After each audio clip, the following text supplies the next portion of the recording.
पेड़ के नीचे की पहली बात, गर्मियों की छुट्टियां चल रही थीं।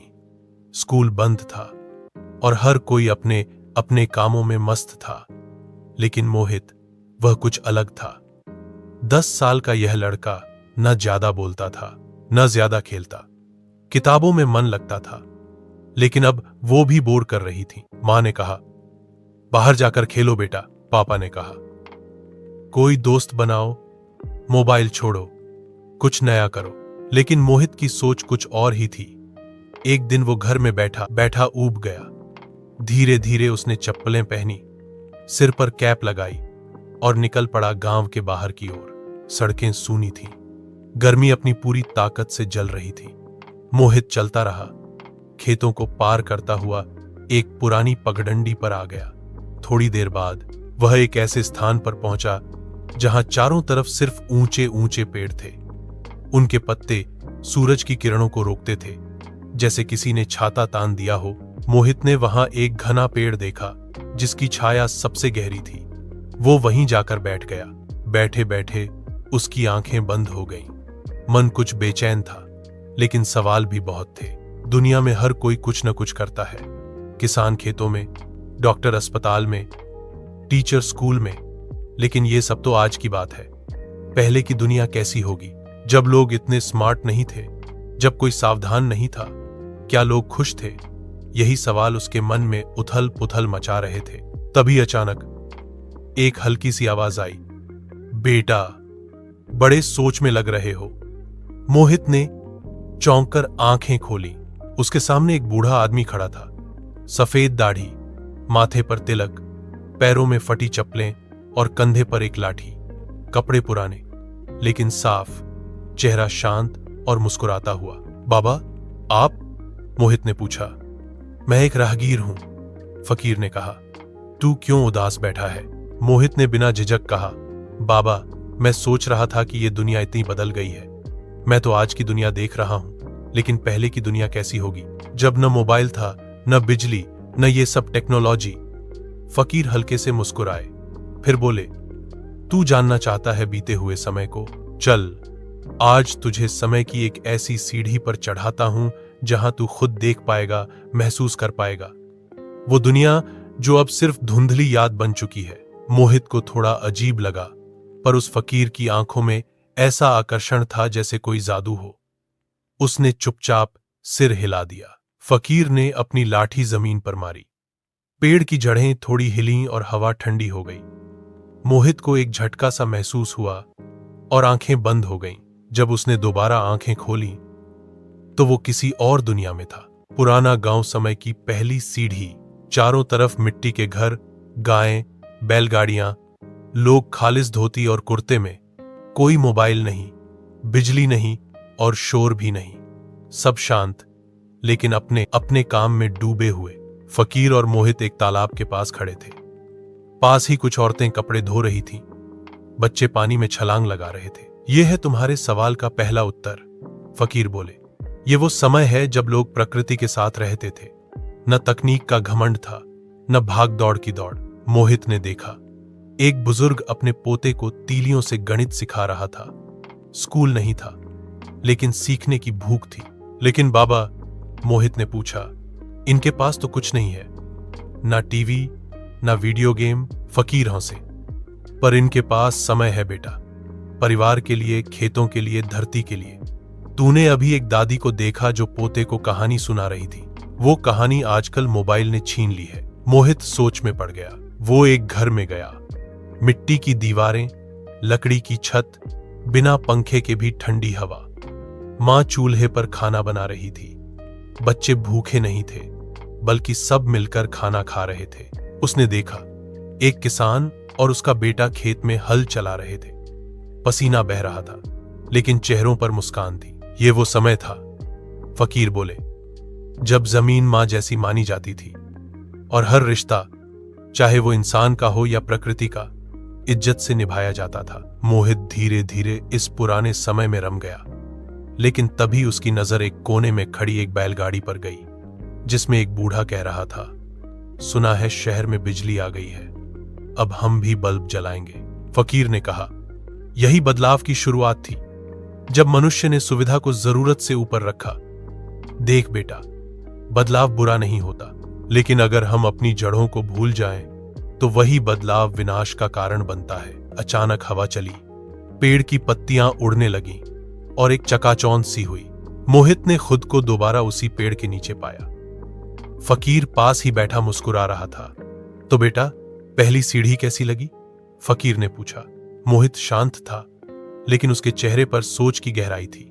बाबा, मैंने जो देखा वो मेरे मन को छू गया।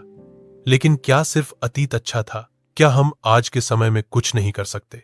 फकीर बोले, यही तो अगली सीढ़ी का सवाल है।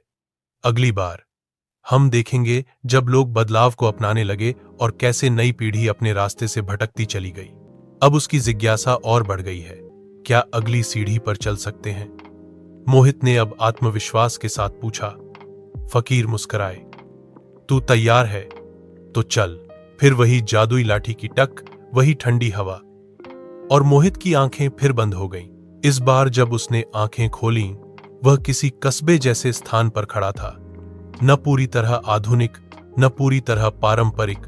समय था आज से लगभग 40 से 50 साल पहले का।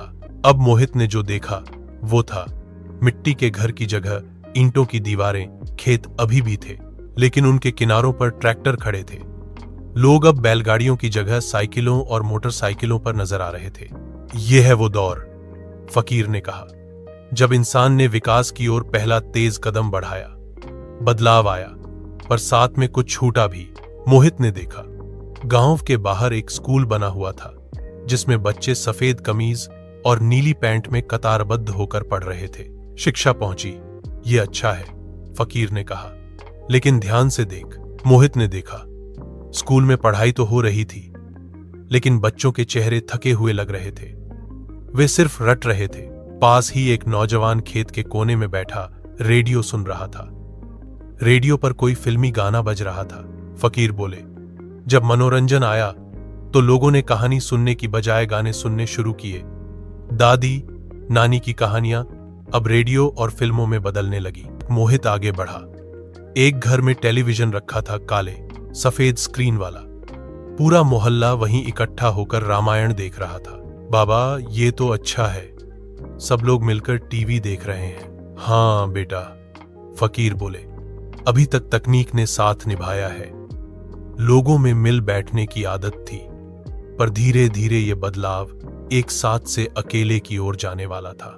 थोड़ा आगे जाने पर मोहित ने देखा, एक बच्चा अपने पिताजी से कह रहा था, पापा, मुझे खेत में नहीं जाना, मैं शहर जाकर पढ़ना चाहता हूं। पिता ने धीरे से सिर हिलाया। जा बेटा, शायद यही तेरा भविष्य है। मोहित एक घर में गया, जहां एक बुजुर्ग दादाजी चारपाई पर बैठे थे और उनका बेटा पास वाले कमरे में टीवी पर क्रिकेट देख रहा था। बहू मोबाइल पर व्यस्त थी, नोकिया का पुराना सा हैंडसेट, और पोता अपने खिलौनों में उलझा हुआ था। दादाजी ने पूछा, बेटा, शाम को भजन है मंदिर में, चलेगा? पोते ने कहा, नहीं दादाजी, मेरा होमवर्क है। मोहित ने देखा, सब एक ही घर में है, लेकिन मन कहीं और है। फकीर बोले, यही वो मोड़ था जब रिश्ते घर में थे, लेकिन दिलों में दूरी बढ़ने लगी, और आगे चलकर यह दूरी और भी गहरी हो गई। दौड़ती दुनिया पर खाली मन मोहित अब शहर की ओर गया। वहां उसने देखा, बड़ी बड़ी इमारतें, बाजार, बसें, ट्रेनों की आवाजें और भागते हुए लोग। लोगों के पास घड़ियां थीं, लेकिन समय नहीं। एक आदमी चिल्ला रहा था, टाइम नहीं है भाई, ऑफिस लेट हो जाऊंगा। मोहित ने पूछा, बाबा, क्या सबने समय खो दिया? फकीर बोले, हां बेटा, समय सबके पास था, लेकिन उपयोग की दिशा बदल गई। इंसान ने मशीनों से दोस्ती की, लेकिन अपनों से दूरी बना ली। मोहित ने देखा, एक युवा अपने पास फोन लेकर खड़ा था। वो सैम्स कर रहा था, और मोबाइल के छोटे स्क्रीन पर गेम भी। देख बेटा, अब संचार की रफ्तार और बढ़ी। पहले जो चिट्ठी हफ्तों में जाती थी, अब बात एक पल में हो जाती है, लेकिन इस रफ्तार ने सबको व्यस्त बना दिया। मोहित ने कहा, तो क्या हर बदलाव गलत था? फकीर बोले, बिल्कुल नहीं, बदलाव जरूरी था, लेकिन जब बदलाव संतुलन को तोड़ दे तो वह अपनी अच्छाई खो देता है। पहचान का सवाल। अब मोहित एक स्कूल में गया, जहां बच्चों से पूछा जा रहा था, तुम कौन हो? कुछ ने कहा मैं डॉक्टर बनूंगा, कुछ ने कहा मैं इंजीनियर, कुछ ने कहा मैं विदेश जाऊंगा। कोई नहीं बोला मैं अच्छा इंसान बनूंगा। फकीर बोले, पहले समय में लोग क्या करूं से पहले सोचते थे कैसा बनूं। अब पहचान सिर्फ प्रोफेशन से जुड़ गई। मोहित ने एक घर में देखा, एक दादी जी धीरे धीरे चल रही थी। पोता टीवी देख रहा था। दादी बोली, बेटा थोड़ा पानी दे दो। पोते ने बिना देखे कहा, फ्रिज में रख लो दादी। फकीर बोले, अब घर में फ्रिज तो है, लेकिन ठंडे रिश्ते भी। लोगों के पास सब कुछ है, पर एक दूसरे के लिए वक्त नहीं। वापसी और सवाल। फिर एक बार हवा चली, पेड़ों की शाखाएं हिलने लगीं, सब कुछ धुंधला हो गया। मोहित ने आंखें खोली और फिर वही पेड़, वही छाया, वही फकीर। मोहित थोड़ी देर तक चुप रहा। बाबा, ये सब देखकर मन भारी हो गया। पहले की दुनिया भले ही साधनहीन थी, पर भावनाओं से भरी थी, और आज के समय में सब कुछ है, पर शांति नहीं। फकीर बोले, सही कहा तूने, तकनीक बुरी नहीं, पर इंसान का दृष्टिकोण जब स्वार्थ से भर जाए तब बुराई शुरू होती है। तो क्या हम फिर से पहले जैसा बन सकते हैं? मोहित ने पूछा। फकीर ने धीरे से मुस्कुराते हुए कहा, इसका उत्तर तीसरी सीढ़ी में है। वहां तू देखेगा कि भविष्य क्या है और कैसे हम अपने अतीत और वर्तमान से सीखकर कुछ नया बना सकते हैं। मोहित, एक जिज्ञासु बालक, गर्मियों की छुट्टियों में बोर होता है और अकेले घूमते घूमते एक पुराने पेड़ के नीचे बैठता है। वहां उसकी मुलाकात एक रहस्यमय फकीर से होती है, जो उसे समय की सीढ़ियों पर यात्रा कराता है।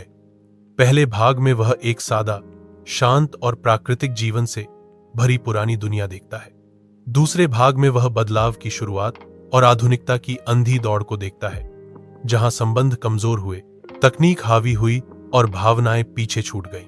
अब बारी है अंतिम पड़ाव की, भविष्य की तलाश। मोहित की आंखों में अब न सिर्फ उत्सुकता थी, बल्कि जिम्मेदारी की भी झलक थी। उसने फकीर से कहा, बाबा, अब मैं तीसरी सीढ़ी पर जाना चाहता हूं। मुझे यह जानना है कि हमारा भविष्य कैसा होगा। क्या हम कुछ बदल सकते हैं? फकीर मुस्कुराए, उनकी आंखें चमकीं। उन्होंने लाठी जमीन पर एक बार फिर मारी। हवा की एक ठंडी लहर चली, पेड़ की पत्तियां कांप उठीं और मोहित की आंखें फिर धीरे धीरे बंद हो गईं। तीसरी सीढ़ी, भविष्य का संसार। इस बार मोहित की आंखें खुलीं तो वह एक चमकते दमकते नगर में खड़ा था। चारों ओर ऊंची ऊंची इमारतें थीं, जमीन से ऊपर उड़ती हुई कारें और लोगों के सिर पर चमकते डिवाइस जैसे हेलमेट जो उन्हें जानकारी दे रहे थे। पर सबसे अजीब बात, वहां कोई किसी से बात नहीं कर रहा था। हर कोई अपनी मशीनों में गुम था। ये कौन सी दुनिया है? मोहित ने चौंक कर पूछा। फकीर बोले, यह है वो भविष्य जो इंसान ने अपने हाथों से बनाया है। तकनीक का चरम, लेकिन भावनाओं का पतन। मशीनों के बीच अकेलापन। मोहित ने देखा, बच्चे स्कूल में नहीं जा रहे थे। सबको घर में एक स्क्रीन के सामने बिठा दिया गया था, जहां एक रोबोटिक आवाज उन्हें पढ़ा रही थी। बाबा, कोई अध्यापक नहीं?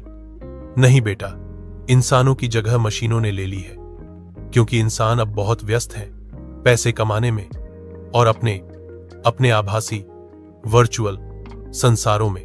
मोहित ने आगे देखा, एक लड़का अपने रोबोट दोस्त से बातें कर रहा था। वो रोबोट हंस भी रहा था, बातें भी कर रहा था। क्या अब लोग असली दोस्त नहीं बनाते? बहुत कम, फकीर बोले। लोगों को अब सच्चाई से डर लगता है, इसलिए उन्होंने कृत्रिम भावनाओं को अपनाना शुरू कर दिया। घर जो घर नहीं रहे। अब मोहित एक घर में गया। वहां सब कुछ अपने आप हो रहा था। बटन दबाते ही खाना, सफाई, रोशनी, सब मशीनों के हाथ में। पर एक दादी जी अकेली बैठी थीं, खिड़की से बाहर देखती हुई। मोहित ने उनसे पूछा, आप अकेली क्यों हैं? उन्होंने मुस्कुराकर कहा, बेटा, मेरे पोते मेरे साथ रहते हैं, पर दिन भर चश्मे पहनकर आभासी दुनिया में रहते हैं। उन्हें मेरी कहानियां अब बोरिंग लगती हैं। मोहित का दिल भारी हो गया। क्या अब भी कोई कहानी सुनना पसंद करता है? उसने पूछा।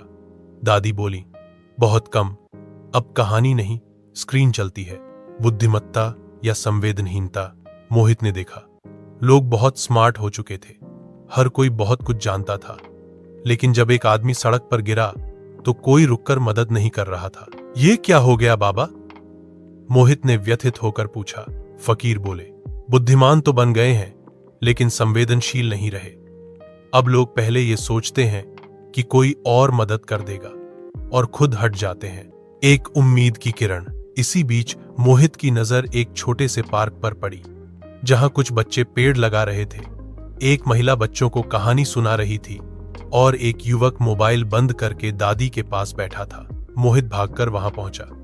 बाबा, ये तो अलग लोग हैं, ये तो असली जिंदगी जी रहे हैं। फकीर मुस्कुराए। हां बेटा, ये वो लोग हैं जो अतीत से सीखकर वर्तमान को बेहतर बना रहे हैं ताकि भविष्य भी इंसानियत से भरा हो। मतलब सब कुछ खत्म नहीं हुआ, नहीं, कभी नहीं। जब तक एक भी इंसान अपने रिश्तों को, प्रकृति को, संस्कृति को समझने की कोशिश करता रहेगा, तब तक उम्मीद जिंदा रहेगी। मोहित का निर्णय। अब फकीर और मोहित वापस उसी पेड़ के नीचे लौट आए। हवा शांत थी। दोपहर का सूरज अब ढल रहा था। फकीर बोले, अब तूने तीनों सीढ़ियां देख ली, अतीत, वर्तमान और भविष्य। अब क्या सोचा है? मोहित शांत था। फिर बोला, बाबा, मैं सिर्फ देखना नहीं चाहता, मैं कुछ बदलना चाहता हूं। मैं अपने दोस्तों को ये सब बताऊंगा। हम सब मिलकर फिर से दादी, नानी की कहानियां सुनेंगे, पेड़ लगाएंगे, बुजुर्गों की इज्जत करेंगे और मोबाइल से थोड़ा दूर भी रहेंगे। फकीर ने मोहित के सिर पर हाथ फेरा। बेटा, तूने वो समझ लिया जो बहुतों को जिंदगी भर नहीं समझ आता। यही समझ अगर हर बच्चे में आ जाए तो दुनिया बदल सकती है। अंत नहीं, शुरुआत है। मोहित अब घर लौट आया। उसकी आंखों में अब स्मार्टफोन की चमक नहीं, बल्कि जीवन की सच्ची रोशनी थी। वो अपने दोस्तों के साथ मिलकर कहानी क्लब शुरू करता है, दादी को फिर से सम्मान देता है, हर महीने एक पौधा लगाता है और स्कूल में समय की सीढ़ियां नाम की एक वर्कशॉप शुरू करता है। लोग पहले हंसते हैं, फिर सोचते हैं और धीरे धीरे एक बदलाव शुरू होता है। विकास की रफ्तार में इंसानियत को न खोएं। भविष्य तभी उज्जवल है जब हम अतीत से सीखकर वर्तमान को बेहतर बनाएं।